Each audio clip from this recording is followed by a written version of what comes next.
Good afternoon, everyone, and welcome to the Pennsylvania Interscholastic Esports Association Spring Semester, brought to you by TEC. We're here in week number 4, over the halfway mark, and it's Monday, so you know it's time to play some Overwatch. My name's Llama77, joined by Mott and Eva here up in the booth. Mott, how you doing? You ready for some Overwatch today? Oh, I'm doing great. First of all, today's my birthday. That's the big surprise, as well as wanting to actually watch some Overwatch. So I'm spending it with all of my beautiful high school teams here to see not just one, but two, hopefully, two series. Of course, some of them are kind of weathering through this very insane storm coming by. So I am hoping all my players are safe and at home and able to play their matches today. This one is, of course, definitely have Wallenpaupack High School coming up, their purple team specifically, versus the Central Bucks South, who have been a mainstay team in the past couple of seasons.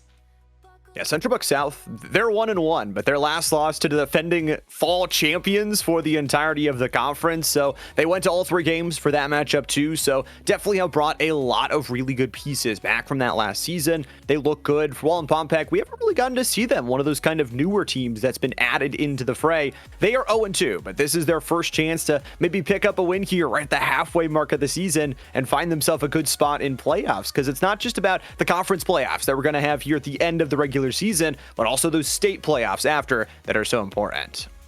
Absolutely, and every single point counts. Every map differential is a factor when you are trying to qualify for the said playoffs. And last season, of course, the fall semester was so much fun to cover and to see all of course, the teams at the LAN, everything, interacting with one another, and also just playing in a offline environment. It's so much more different than when you play online, whether it's at home base or if it's at your house with your personal computer. And now we can actually get into our lobby here. First map of the best of 3 we have today is Lijiang Tower, then it's gonna be Saravasa, and if we do get a third and final map, it will go over to the racetrack of Circuit Royale. But of course, Lijiang, with our first map of the day being the beautiful map, the control map of Lijiang Tower, you have a lot of variety at your disposal, especially as you move between the sub maps of Night Market into Gardens into the control center. Of course, whatever order that will come to be, that will allow both of our rosters today to showcase a plethora of compositions and playstyles. I do think it is pretty interesting. I kind of love how PIA and TEC works together because we get this kind of set map pool. You don't have to do picks and bans, but it also means you have to adapt from week to week. We've got our first bans coming in. It is Zarya and Damina going to be taken off the board. But I mean, Mott, we're playing Control and then Flashpoint on back-to-back for the first time this season. It sure is, right? It's the first time we were able to see kind of the back-to-back of a very similar type of maps of map style, right? Control, of course, you're capturing two points of control, and then Saravasa or Flashpoint is 3 of those 5 control points, right? But it's, of course, a much faster paced control map is basically Flashpoint. As you can see, the layout is all beautiful. Look at this little coding we got going on here. You get to pick 4 hero bands between both of our rosters. Notably, Zarya, Domina, Sojourn, and Symmetra all banned out. Very similar to your regular rank style of gameplay here, where you're able to ban out 4 characters of your choosing. And to see the Zarya and Domina makes complete sense. Sojourn as well. But Mott, why is a Symmetra banned? Well, Symmetra, one of the best hunker down style heroes to play, especially on Night Market and Control Center. There's some variation in Gardens, but otherwise you kind of want to get her out of the way and not really want to deal with herself and 3 extra turrets on that point. Yeah, just getting the slow, not even the damage that comes with it, is already an advantage that you could take. And then you also have a hero with a teleport that can get you out super quickly. So taking that off the board is fun. Of course, those bans will reset from map to map, but it isn't like an evergreen ban where once you ban something once, you can't reban it. So you can finally go into those next maps. If you say, okay, maybe Zarya is still the problem, we can still find those bans. But either way, into map number 1 here, Wallenpaupack versus Central Bucks South, both trying to find a win here in week number 4. Can't wait to see exactly what these rosters are bringing to the table. 2 completely different compositions as well, right? We're going to have the jetpack cat. We're going to be flying our Cassidy around the left side here, setting up on that high ground. BU is going to be a really good vantage point, honestly, for the Quickster to really abuse, really, if you're really talking, if you're being honest about it. Well, Wallenpaupack area, trying to walk through the main way, and already off of the M-Ray, takes care of the Sombra and Packet, getting the reversal of the fact. So the 4v4 already opening up the point here. Point now is now unlocked. Buck South, we talked about that last week, a loss. A full 3-mapper against Penn Manor. They definitely have their starting guys out there this time. They want to get it done through, especially the Quickster has been really solid in their depth of their overall hero pool. Braden gets the job done on Diamond Tiger. And it looks like Central Buck South with the contest. They were going to get the first touch, but instead it's actually the Ramatra hold from Wallenpaupack that gets the first touch. But the Quickster quickly removes them, and it'll be Central Buck South with the retake. 100%. And also, again, seeing the capability of the Jetpack Cat is going to be such a big factor for Wallenpaupack area to deal with. Look at this. Both supports taken down by the aforementioned Quickster on that Cassidy. Cassidy is still very much a very good character to actually keep in the back pocket here. Same thing with, of course, this Emre just taking care of Fire Arches alongside, of course, Braden helping out in that regard. And now you can go for a little bit of a closer hold here. What is, well, of course, well known for the control center is keeping the other team really just in their spawn area. As you can see, they're just not able to walk out without an onslaught of damage just completely overriding the Wallenpaupack area team. They get that push forward, they kind of boost off that first fight, and I like that Central Buck South was okay with giving up that first touch to be able to take the fight as a whole. We're already definitely rocking that Emre. Nice little takedown from the IHOP Pancakes take in and ultimate combination. Artie and Braden both find extra ones as well, and Braden finds himself a little double kill. So Central Buck South, the Titans starting to roll here through this submap number 1. I love this pedal platform we have set up for Artie, by the way, on this site. Ango and Fire Archers gets a little bit too overzealous to try to get a win on the mirror match and falls right off the map. It happens to the best of us. On that note, Ultimate being online here, of course, notably the Overdrive, the Catnap, and the Tree of Life. Nothing quite yet for Wallenpaupack area, but they're going to be closest to the Annihilation and the Coalescence, both of which can be so impactful when used at the right time. Now, unfortunately, losing out on Packet, not the best way to start this fight off. However, from the back comes IHOP Pancakes, might be looking for a Catnap target, while on the front line, they're dealing with the absolute powerhouse that is the Overdrive Ultimate from Artie. Yeah, nice protocol there. Already gets things done and finds those really big picks to start things off. They've even got that Tree of Life to get things going, and IHOP Pancakes is going to go for the ultimate as well. Brandon finds another double kill, by the way, as this submap number 1 is closed off. And the Titans look like their former selves that dominated through fall. And with such an unconventional composition too, mind you, the backline Jetpack Cat, you know, notably she is a little bit up there. She's really fun to play. She forces a lot of creative play styles, notably, of course, carrying Quickster around, getting that Deadeye from the back, beautiful chef's kiss, right? But then you also had Frenchette on Lifeweaver, of all characters, a very not popular hero, really whatsoever, in the grand meta, in the grand scheme of things, even if we're off meta, and no one really wants to pick Lifeweaver, but it works out. You have the grip, you also have the Tree of Life, you also have a pedal platform that you're actually using. You're not just using it for yourself, you're using it for your back line, for your DPS line, excuse me, like Artie, for example, and I believe there's also a perk from Lifeweaver that actually gives you a plus to your attack speed when you're stationed on the pedal platform, of course, giving a DPS advantage over the Wallenpaupack area high school team. Now, we do see a little bit of a contest from Diamond Tiger already on the objective on the very fast Lucio, and in the meantime, on the off chance of us not being on the point, we lose Fire Archers on that Sombra again to the Cassidy, and this might be a very quick and done deal in favor of Central Buck South. They're just a very patient team. They fight you from so many different angles and have really good looks all the way through and through. That Ravenous Vortex, not really able to find its target as the Quickster already fighting between this opening and that spawn side, eating up that big med pack to keep things going. And with the Titans to get that first touch, they've got the platform to look over the top of everybody else, using that high ground differential to continue to boost all the rest of their damage.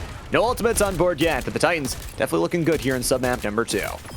100%. I love you mentioned that the angles are using, I mean, that's completely what the game plan is. They're just out-angling every single possible point away from Wallenpaupack area high school. They just cannot find a way to walk out effectively, right? And at the very least, they try to walk around the left side, and they got picked off early by either Artie or Quickster or Braden, all of which are doing an absolutely fantastic job of keeping everyone at bay here. And the Quickster is always scouting out this Sombra, not allowing Fire Archers even a second of relief or even a little bit of invisibility, right, to try to get some sort of positioning advantage over the Central Buck South team.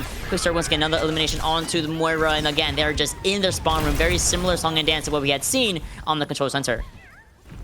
the target selection is just phenomenal. They're taking the Ramatra out almost at the start at every single one of these fights, and then it's DPS and then supports after. The healing is just not enough right now from the Moira and that Lucio to keep their frontline players alive, and that Void Barrier has not been enough to shield them from this D.Va, especially from Brayden.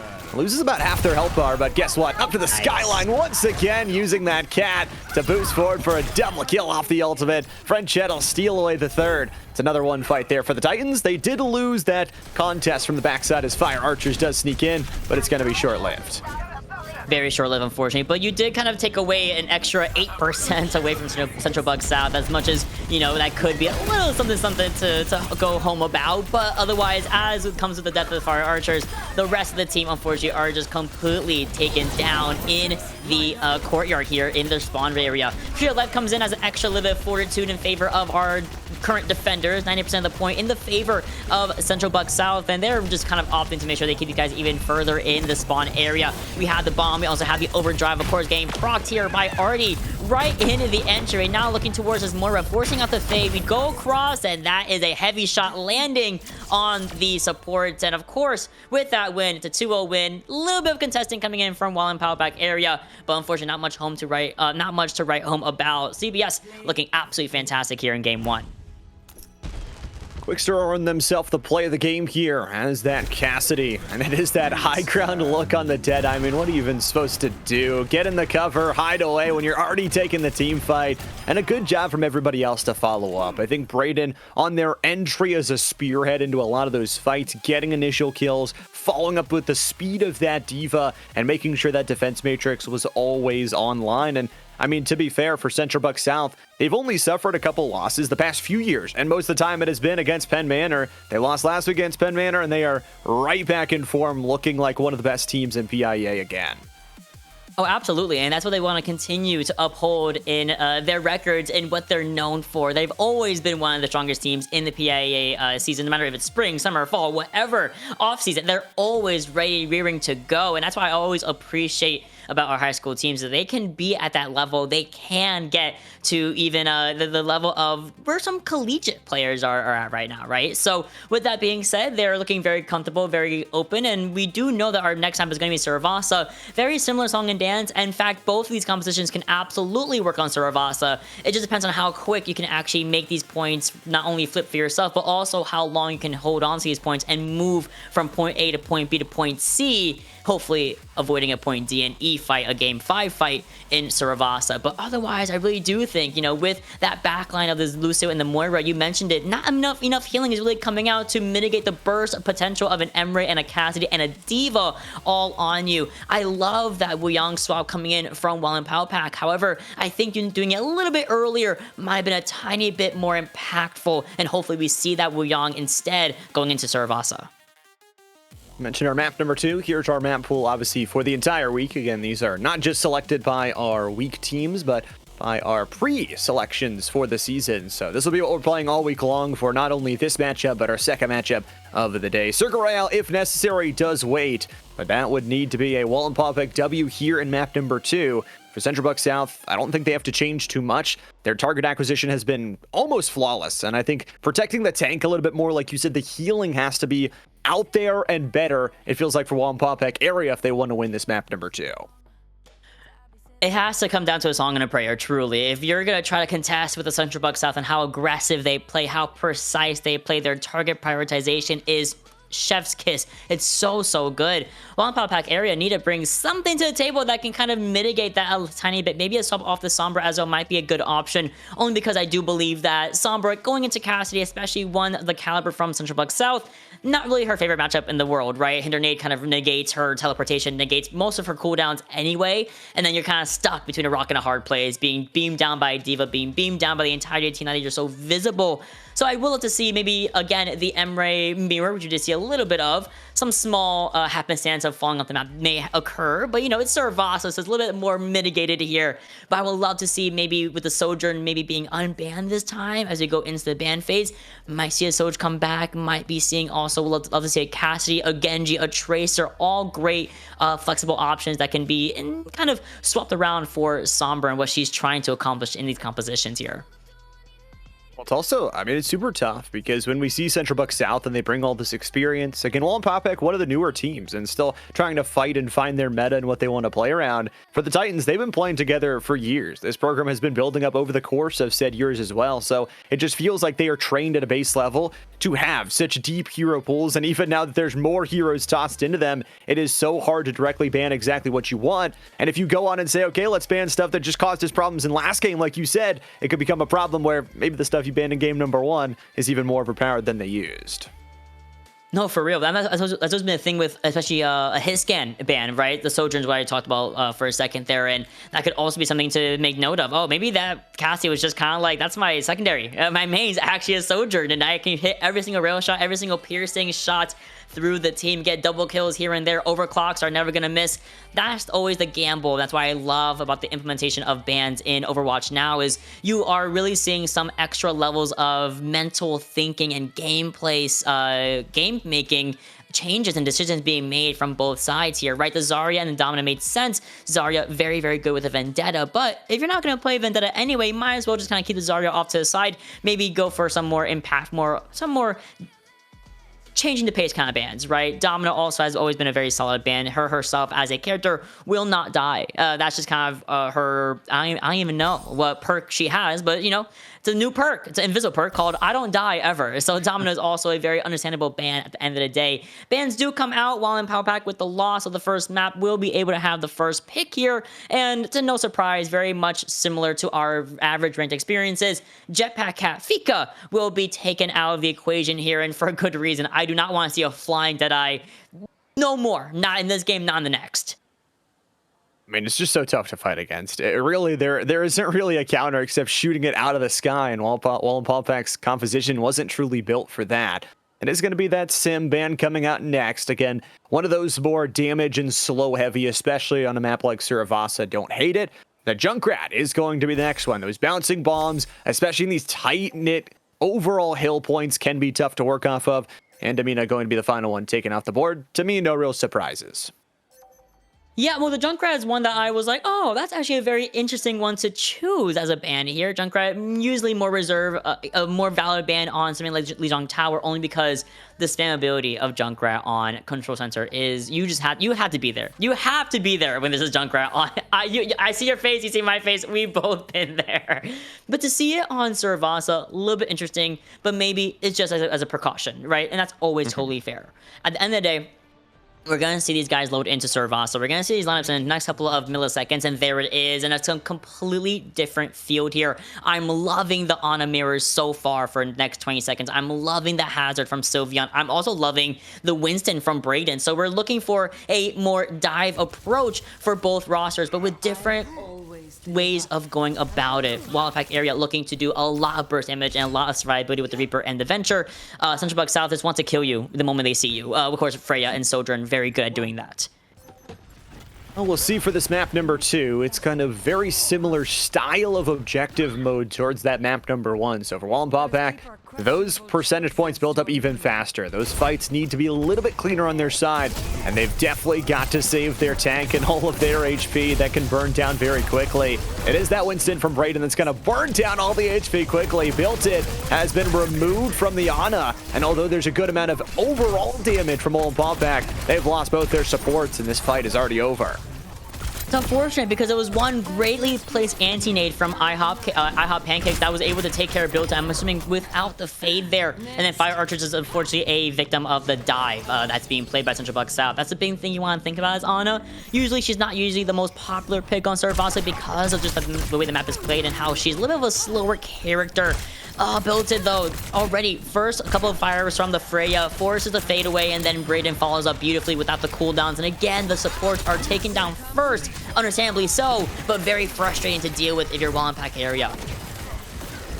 It's really tough. I think especially with that frontline change, I kind of like the Hazard for the dueling potential, but I think the Ramatra just gives them a little bit more front to back.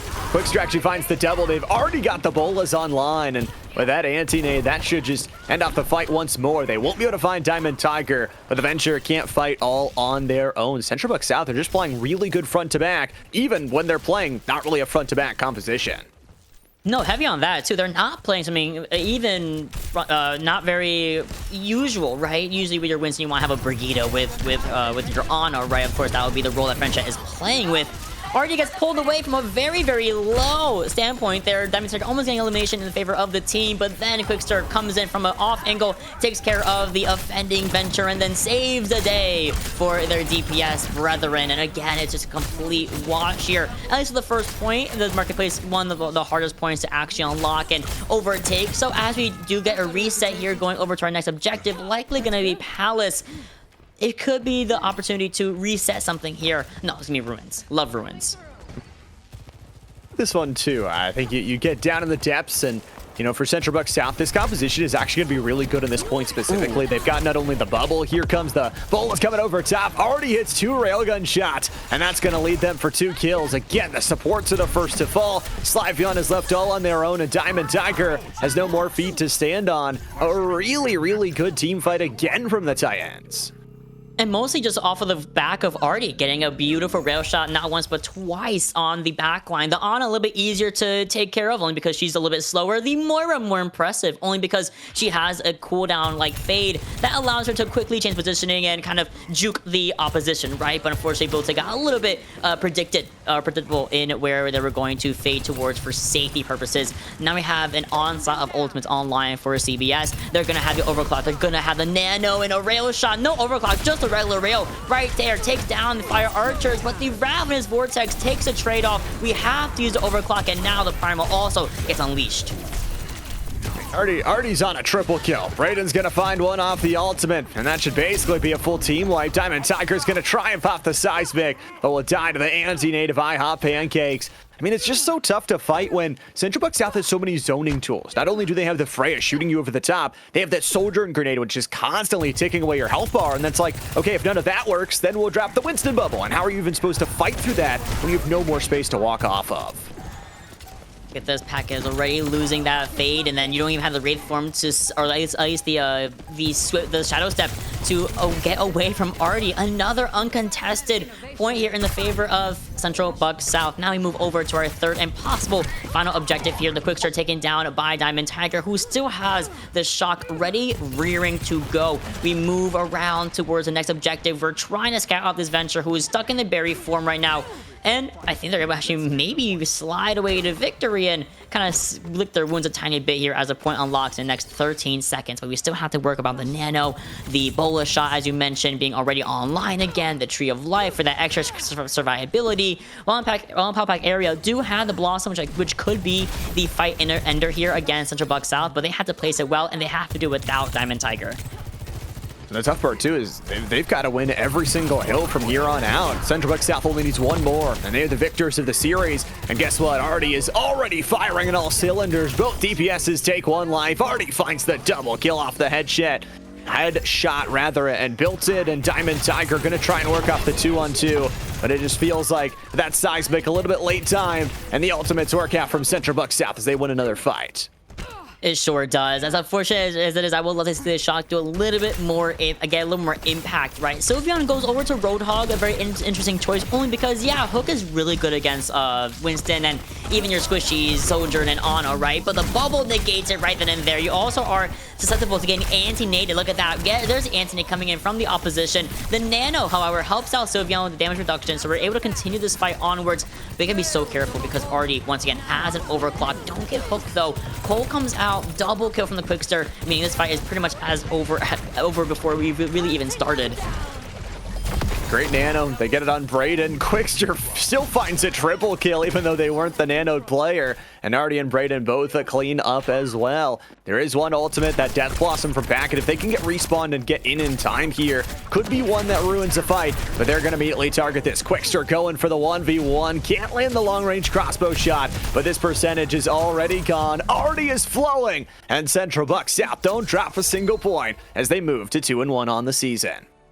not even just a single point, a single percentage as well. Notable to say, 300% here. Servasa 3-0, giving them a 2-0 in the records in the best of 3, of course, giving and padding up that standing for themselves and giving them a little bit of a better chance to qualify for the playoffs. And now with Wallenpaupack area, of course, this is their first time competing in the season, one of our newer schools, and they absolutely just did a wonderful job, right? They put up as much of a fight as they possibly could. They got a couple of one-offs here and there, got a couple of sneaky flips on Lijiang Tower as well, sneaking away 8% from the crew, but at the end of the day, Central Buck South, unsurprisingly so, do find a win under their belt. The Artie Sojourn is exactly what we were worried about. You unban the Sojourn, and it turns out that's the better character for them, and they just completely went wild with Sojourn rail shots and the grenade, and as well as the overclock. So very, very good job over to Central Buck South.